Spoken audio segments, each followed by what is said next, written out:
Ang imahe sa Ginoo is moral ang Ginoo.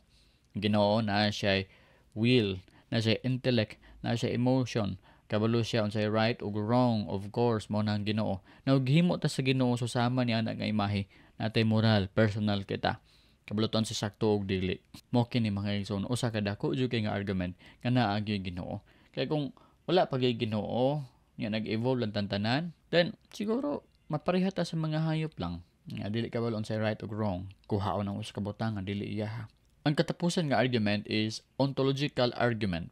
Unsa kining ontological argument? Almost every man has the idea in his mind of a perfect being, which idea had to come outside of man from the perfect being who is the perfect first cause of all. Now, unsay buti pasabot niya ni? Nature of man's concept of God demands his existence.